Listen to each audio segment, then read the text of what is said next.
बारोन डांगलार के हस्ताक्षर। अगला दिन उदास और बादलों से घिरा हुआ उगा। रात के दौरान शववाहकों ने अपना उदास काम पूरा कर लिया था और बिस्तर पर पड़े शरीर को उस कफन में सिल दिया था जो मृत्यु के अंधकार में मृतकों को ढक लेता है। और मृत्यु के सबको समान कर देने की बात चाहे जितनी कही जाए, जीवन में भोगे गए वैभव का अंतिम संकेत दे जाता है। इस मामले में कफन अत्यंत सुंदर कैम्ब्रिक कपड़े का था, जिसे युवती ने केवल 15 दिन पहले ही खरीदा था। शाम के समय कुछ लोगों को इस उद्देश्य से बुलाया गया था कि वे नौर्तिये को वैलेंटाइन के कमरे से उसके अपने कमरे में पहुंचा दें। और सबकी अपेक्षा के विपरीत बूढ़े ने अपनी पोती के शरीर से दूर ले जाने पर कोई आपत्ति नहीं की। अब्बे बुसोनी भोर तक पहरा देता रहा और फिर किसी को बुलाए बिना अपने घर लौट गया। सुबह लगभग 8 बजे दावरिन्नी फिर आया। रास्ते में उसकी भेंट विल्फोर से हुई, जो नौर्तिये को देखने जा रहा था, और वह यह जानने के लिए उसके साथ हो लिया कि बूढ़े ने रात कैसे बिताई। उन्होंने उसे उस बड़े कुर्सी में पाया जो उसका बिस्तर भी थी। वह शांत नींद में सो रहा था और उसके चेहरे पर लगभग मुस्कान थी। दोनों आश्चर्य से दहलीज पर ही रुक गए। देखिए, दावरिनी ने विल्फोर से कहा, जो अपने सोते हुए पिता को देख रहा था, देखिए कि प्रकृति सबसे भयानक पीड़ा को भी कैसे शांत कर देती है। कोई यह नहीं कह सकता था कि नौर्तिये अपनी पोती से प्रेम नहीं करता था, फिर भी वह सो रहा है। हाँ, आप सही कहते हैं, विल्फोर ने आश्चर्य से उत्तर दिया। वह सो रहा है और यह बहुत विचित्र है, क्योंकि जरा सा भी आघात उसे रातों तक जागते रखता था। वह शोक से थक गया है, दावरिनी ने कहा। और दोनों पुरुष विचारमग्न होकर अभियोजक के अध्ययन कक्ष में लौट आए। अब मैं तो नहीं सोया, विल्फोर ने दावरिनी को अपना अछूता बिस्तर दिखाते हुए कहा। शोक ने मुझे थकाया नहीं है और 2 रातों से मैं बिस्तर पर नहीं गया। लेकिन मेरी मेज को देखिए, हे भगवान, इन 2 दिनों और रातों में मैंने कितना लिखा है। उस दस्तावेज को मैंने कितनी बार पढ़ा है। बेनेदेतो नामक हत्यारे के विरुद्ध उस अभियोग पत्र पर कितनी टिप्पणियां की है। काम, काम, यही मेरा जुनून, मेरी प्रसन्नता, मेरा क्रोध है। यही मेरे सारे दुखों को समाप्त करेगा। और उसने दावरिन्नी का हाथ झटके से पकड़ लिया। क्या आपको मेरी आवश्यकता है? डॉक्टर ने पूछा। नहीं, विल्फोर ने कहा। लेकिन मैं आपसे विनती करता हूँ, 11 बजे लौट आइए। 12 बजे। ओह मेरी बेचारी बच्ची। प्रस्थान, मेरे भगवान, मेरी बेचारी बच्ची। और अभियोजक फिर से एक मनुष्य बनकर अपनी आंखें आकाश की ओर उठाकर गहरी सांस लेने लगा। क्या तब आप लोगों से बैठक में मिलेंगे? नहीं, मेरा एक चचेरा भाई है जिसने उस दुखद कर्तव्य को निभाने का भार अपने ऊपर लिया है। मैं काम करूंगा, डॉक्टर। जब मैं काम करता हूं, सब कुछ गायब हो जाता है। और सचमुच डॉक्टर दरवाजे तक पहुंचा ही था कि अभियोजक फिर अपने काम में डूब गया। सीढ़ियों पर दावरिन्नी की मुलाकात उसी रिश्तेदार से हुई जिसका उल्लेख विल्फोर ने किया था। परिवार में भी और इस कहानी में भी एक महत्वहीन व्यक्ति, उन लोगों में से जो संसार में केवल उपयोगितावादी भूमिका निभाने के लिए पैदा होते थे, वह समय पर आया था। काले कपड़ों में, बांह पर काले क्रेप की पट्टी बांधे, और अपने चचेरे भाई के घर पहुंचा था, चेहरे पर उचित शोक भाव सजाकर, जिसे वह आवश्यकता पड़ने तक बनाए रखने और फिर उतार देने का इरादा रखता था। 11 बजे अंतिम यात्रा की गाड़ियां पक्के आंगन में खड़खड़ाने लगीं और फॉबुर्ग सेंट ऑनोरे की सड़क उस भीड़ की गुनगुनाहट से भर गई जो अमीरों के सुख और शोक दोनों के लिए समान रूप से उत्सुक रहती है, और एक भव्य अंतिम संस्कार की ओर उतनी ही जल्दी दौड़ती है जितनी किसी डचेस के विवाह की ओर। धीरे धीरे बैठक शोक प्रकट करने वालों से भरने लगी। सबसे पहले आने वालों में हमारे कुछ पुराने परिचित थे, देब्रे, शातोरेनो और बोशां। फिर न्यायालय, साहित्य और कला जगत के अनेक प्रतिष्ठित व्यक्ति आए, क्योंकि विल्फोर अपने सामाजिक पद से कम और अपने व्यक्तिगत गुणों के कारण अधिक पेरिस के समाज में अत्यंत उच्च स्थान रखता था। चचेरा भाई दरवाजे पर खड़ा सबको भीतर ले जा रहा था, और ये कहना चाहिए कि उदासीन लोगों के लिए यह बड़ी राहत की बात थी कि वहां एक निष्पक्ष चेहरा था जो उनसे कोई बनावटी शोक या झूठे आंसू की अपेक्षा नहीं कर रहा था, जैसा कि कोई पिता, भाई या मंगेतर करता। जो लोग एक दूसरे को जानते थे, वे एक दूसरे की ओर देखकर समूहों में इकट्ठा हो गए, जिनमें से एक समूह देब्रे, शातोरेनो और बोशां का था। बेचारी लड़की, देब्रे ने कहा, इस दुखद अवसर को स्वीकार करते हुए, जैसा कि वैसे भी हर कोई स्वाभाविक रूप से कर रहा था। बेचारी लड़की, इतनी धनी और इतनी सुंदर। क्या आपने सोचा था, शातोरेनो, जब हम यहाँ आए थे? कब था वह?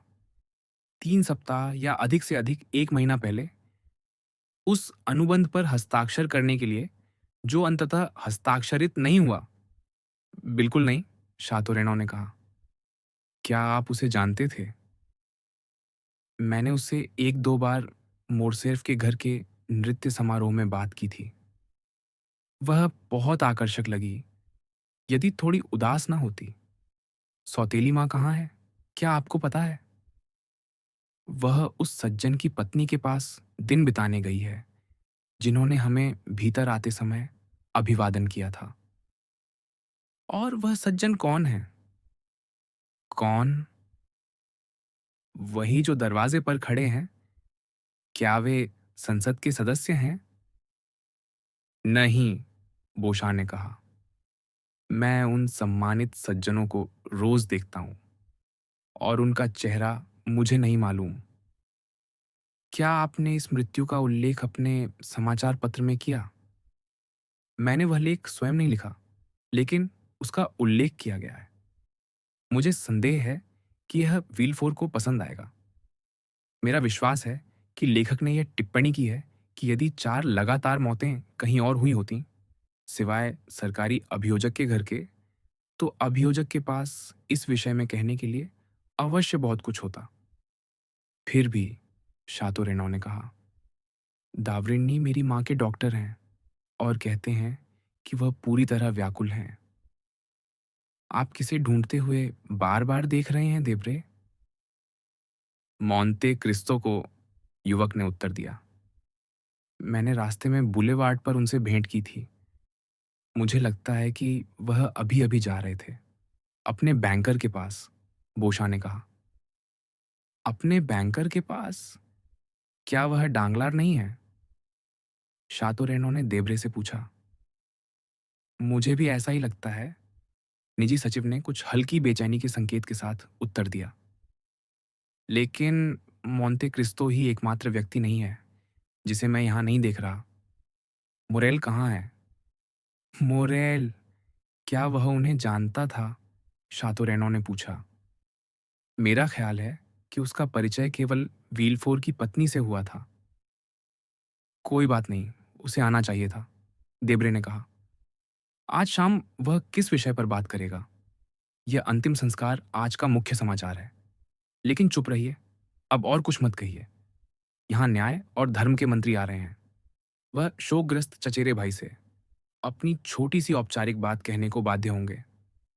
और तीनों युवक मंत्री का भाषण सुनने के लिए दरवाजे की ओर बढ़ गए। जो बात बोशा ने कही थी, वह सत्य थी।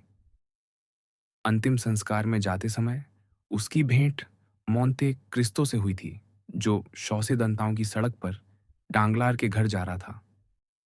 अपनी खिड़की से बैंकर ने काउंट की गाड़ी को आंगन में मुड़ते देखा। वह उदास किंतु स्वागतपूर्ण चेहरे के साथ उसे मिलने आया। तो काउंट, उसने मोंते क्रिस्तो से हाथ मिलाते हुए कहा, आप मुझे सांत्वना देने आए हैं? सच कहूं तो मेरे परिवार पर दुर्भाग्य टूट पड़ा है। यहां तक कि जब मैंने आपको आते देखा, तो मैं अपने आप से यह पूछ रहा था कि कहीं मैंने उन बेचारे मोरसेर्फ के बारे में कोई अनुचित विचार तो नहीं किया था, जिससे वह कहावत सच हो जाए, जो दूसरों के लिए बुरा चाहे, उस पर ही बुरा पड़े। लेकिन नहीं, अपने सम्मान की कसम, मैंने मोरसेर्फ के लिए कोई बुरा नहीं चाहा। हो सकता है कि वह थोड़ा घमंडी हो, ऐसे व्यक्ति के लिए जो मेरी तरह शून्य से उठा है और मेरी तरह सब कुछ स्वयं का ऋणी है। पर हम सब में कुछ न कुछ दोष होते हैं। आह! ध्यान दीजिए, काउंट, हमारे युग के लोग, लेकिन क्षमा कीजिए, आप तो हमारे युग के नहीं हैं, आप तो युवा हैं। हमारी पीढ़ी के लोगों के लिए यह वर्ष अच्छा नहीं रहा। हमारे कठोर अभियोजक को ही लीजिए, विलफोर को, जिसने अभी अपनी बेटी को खो दिया है। कुल मिलाकर देखिए, विलफोर अपने पूरे परिवार को रहस्यमय परिस्थितियों में खो रहा है। मोरसेर्फ अपमानित होकर मर गया और मैं स्वयं उस दुष्ट बेनेडितो की नीचता से अपमानित हुआ। और फिर क्या? काउंट ने पूछा। हाय, क्या आपको नहीं मालूम? कोई नया दुर्भाग्य? मेरी बेटी मादेमोआजेल डांगलार यूजिनी हमें छोड़कर चली गई है। हे भगवान! आप क्या कह रहे हैं? सच मेरे प्रिय काउंट, आप नहीं जानते कि आप कितने भाग्यशाली हैं कि आपके पास न पत्नी है न बच्चे। क्या आप ऐसा सोचते हैं? ओह मेरे भगवान! आपने कहा कि यूजनी उस अपमान को सहन नहीं कर सकी जो उस दुष्ट ने हमें पहुंचाया और उसने मुझसे यात्रा की अनुमति मांगी। क्या वह पहले ही जा चुकी है? कुछ रात पहले। व्हीलफोर की पत्नी के साथ? नहीं, एक रिश्तेदार के साथ। लेकिन हम फिर भी उसे खो चुके हैं, मेरी प्रिय यूजनी को, क्योंकि उसके गर्वीले स्वभाव को जानते हुए मुझे संदेह है कि वह कभी फ्रांस लौटने के लिए तैयार होगी। क्या किया जा सकता है, मेरे प्रिय बारोन? मोंटे क्रिस्टो ने कहा। ये पारिवारिक दुख हैं जो किसी गरीब व्यक्ति के लिए विनाशकारी होते, जिसके लिए उसका बच्चा ही उसकी पूरी संपत्ति होता, लेकिन एक करोड़पति के लिए सहनीय है। दार्शनिक चाहे जो कहें, एक व्यवहारिक व्यक्ति हमेशा इस विषय में उनका खंडन करेगा। धन एक महान सांत्वना है, और यदि आप इस सार्वभौम औषधि के गुणों को स्वीकार करें, तो आपको किसी से अधिक आसानी से सांत्वना मिलनी चाहिए। आप, जो वित्त के राजा हैं, शक्ति के चौराहे पर खड़े। डांगलार ने काउंट की ओर तिरछी दृष्टि से देखा, यह जानने के लिए कि वह उसका उपहास कर रहा है या गंभीरता से बोल रहा है। हाँ, उसने कहा, वास्तव में यदि धन सांत्वना है, तो मुझे उसे महसूस होना चाहिए, क्योंकि मैं धनी हूं। इतने धनी, मेरे प्रिय बारोन, कि आपकी संपत्ति पिरामिडों की तरह है। यदि कोई उन्हें गिराना भी चाहे तो साहस नहीं करेगा, और यदि साहस करे भी तो कर नहीं सकेगा। इस आत्मविश्वासी विनोद पर डांगलार मुस्कुराया। ये बात याद दिलाती है, उसने कहा, जब आप आए थे तब मैं 5 छोटे बिल तैयार कर रहा था। उनमें से 2 पर मैं पहले ही हस्ताक्षर कर चुका हूं। क्या आप अनुमति देंगे कि मैं बाकी 3 भी कर लूं? निस्संदेह, मेरे प्रिय बारोन, अवश्य। कुछ क्षण का मौन छा गया, जिसे केवल बैंकर की कलम की खरोंच तोड़ रही थी, जबकि मोंते क्रिस्टो छत की सुनहरी नक्काशियों को देख रहा था। स्पेनी बांड? मोंते क्रिस्टो ने पूछा। हैती के बांड? नेपल्स के बांड? नहीं, डांगलार ने अपने आत्मसंतुष्ट ठाकों में से एक के साथ कहा। धारक बांड फ्रांस के बैंक पर निकाले गए।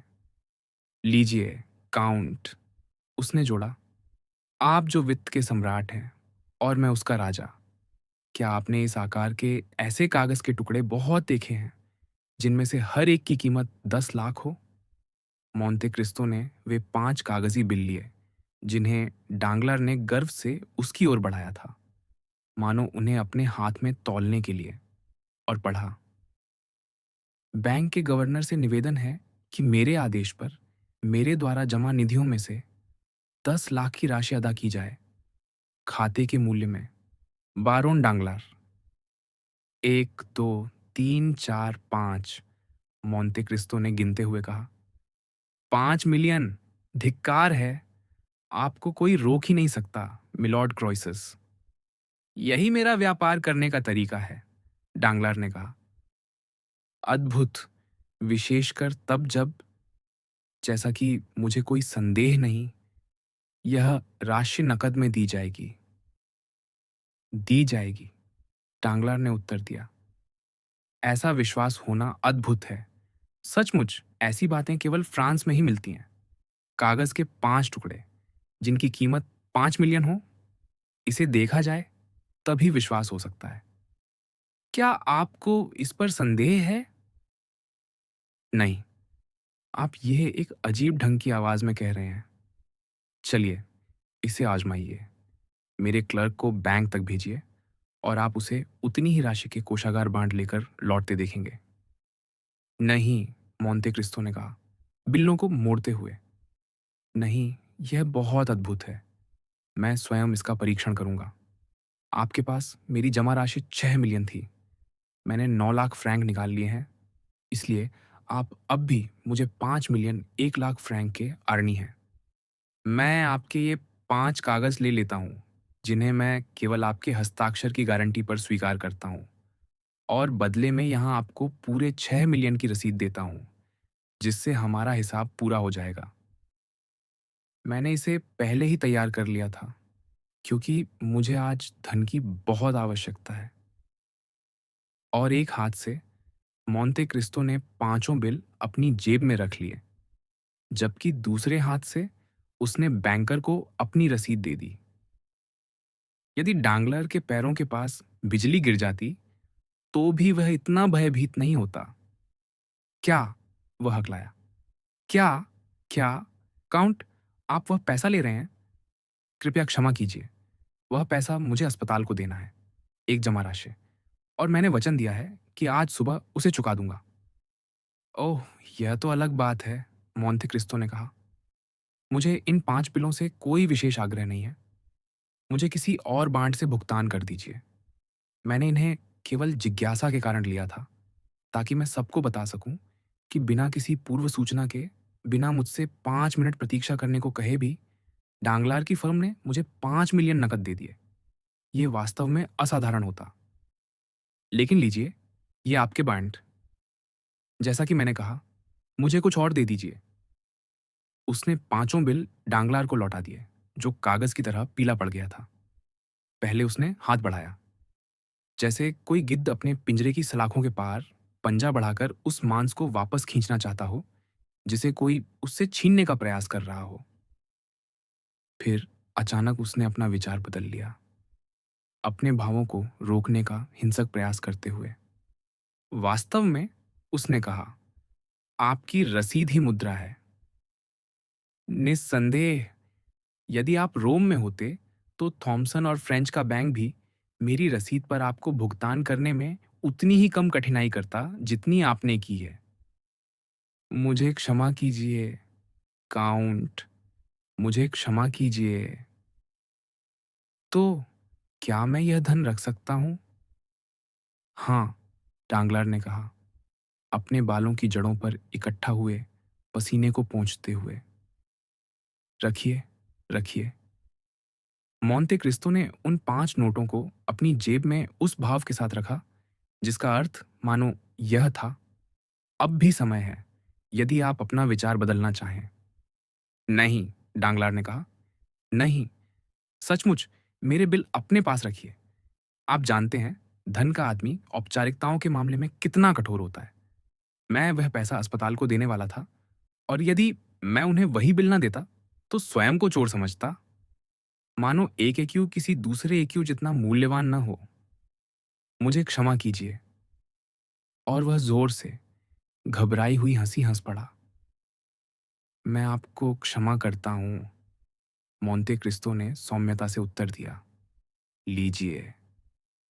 और उसने बिलों को अपने दस्तावेज बटुए में रख लिया। लेकिन अभी भी 1 लाख फ्रैंक शेष रहते हैं, डांगलार ने कहा। ओह, वह तो बहुत छोटी सी राशि है, मोंटे क्रिस्टो ने कहा। खर्चे लगभग उतने ही होंगे। उसे रख लीजिए और हमारा हिसाब बराबर समझिए। काउंट, क्या आप सच कह रहे हैं? डांगलार ने पूछा। मैं बैंकरों के साथ कभी मजाक नहीं करता, मोंते क्रिस्तो ने ऐसी गंभीरता से कहा जो लगभग उद्दंडता की सीमा तक पहुंचती थी। वह अब भी दरवाजे की ओर बढ़ ही रहा था कि सेवक ने घोषणा की। बोविल, अस्पतालों के कोषाध्यक्ष। अच्छा, मोंते क्रिस्तो ने कहा, ऐसा लगता है कि मैं आपके बिलों का लाभ उठाने के लिए ठीक समय पर आया। हर कोई उनके पीछे पड़ा है। डांगलार फिर पीला पड़ गया और जल्दी से काउंट से विदा लेने लगा। मोंते क्रिस्तो ने बोविल से विनम्र अभिवादन किया, जो प्रतीक्षा कक्ष में खड़ा था। जैसे ही काउंट चला गया, उसे डांगलार के अध्ययन कक्ष में ले जाया गया। यदि कोई ध्यान से देखता, तो उसने उस क्षण काउंट के गंभीर चेहरे पर एक क्षणिक मुस्कान की झलक देखी होती। उस दस्तावेज बटुए को देखकर जो कोषाध्यक्ष अपने हाथ में लिए हुए था।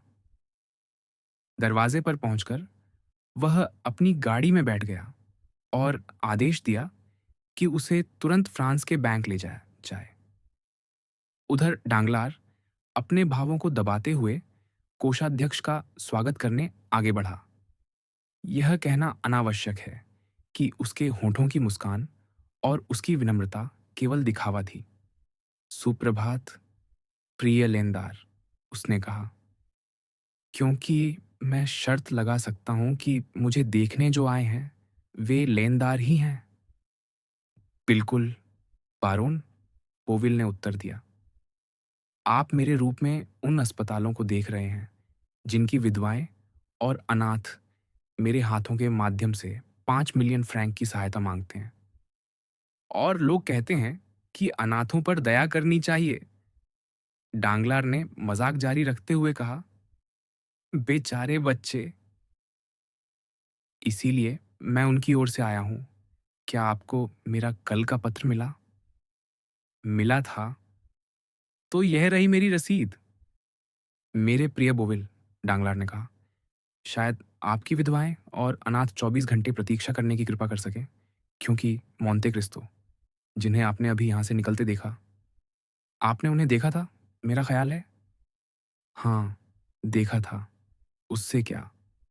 तो मोंते क्रिस्तो 5 मिलियन लेकर जा रहे थे। आपका क्या मतलब है? काउंट के पास मेरे यहाँ असीमित आरंभ सुविधा है। रोम में थॉमसन और फ्रेंच के बैंक द्वारा खोला गया खाता। वह एक ही बार में 5 मिलियन लेने आए थे। मैंने उन्हें बैंक पर एक ड्राफ्ट दे दिया, क्योंकि मेरा धन वहीं जमा है। और आप समझ सकते हैं कि यदि मैं एक ही दिन में गवर्नर पर 10 मिलियन का आदेश लिख दूं, तो उन्हें यह कुछ अजीब लगेगा। 2 दिन में, डांगलार ने जोड़ा, ये अलग बात होगी। अरे अरे, बोविल ने पूर्ण अविश्वास के स्वर में कहा, 5 मिलियन उस सज्जन को जो अभी यहां से निकले और जाते हुए मुझे ऐसे अभिवादन कर गए मानो मैं उन्हें जानता हूं। संभव है वह आपको जानते हों, भले ही आप उन्हें न जानते हों। मोंते क्रिस्तो सबको जानते हैं। 5 मिलियन, ये रही उनकी रसीद। संत थॉमस की तरह बनिए, देखिए और छूकर विश्वास कीजिए। बोविल ने वह कागज लिया जो डांगलार ने उसे दिया था और पढ़ा।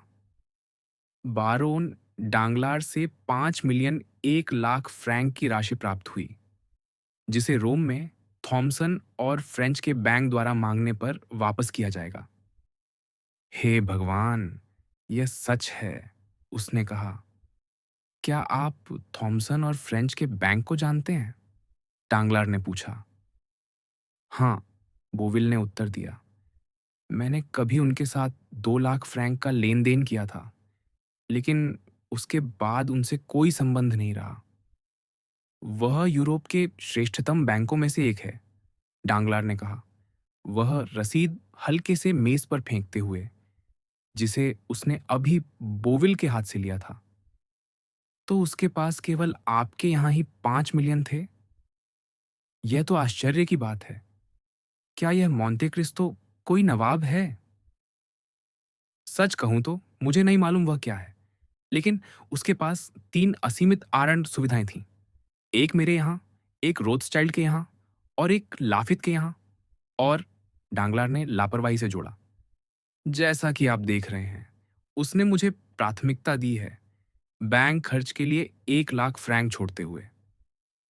बोविल ने अत्यधिक प्रशंसा के भाव प्रकट किए। मुझे उससे मिलने जाना चाहिए, उसने कहा, और हमारे लिए कोई धर्मार्थ दान प्राप्त करना चाहिए। निश्चिंत रहिए, केवल उसकी दान राशियां ही महीने में 20,000 फ्रैंक से अधिक होती हैं। अद्भुत! और मैं उसे मोरसेर्फ की पत्नी और उसके पुत्र का उदाहरण दूंगा। कौन सा उदाहरण? उन्होंने अपनी सारी संपत्ति अनाथालयों को दे दी। कौन सी संपत्ति? उनकी, मोरसेर्फ की, जो अब मृत है। क्यों?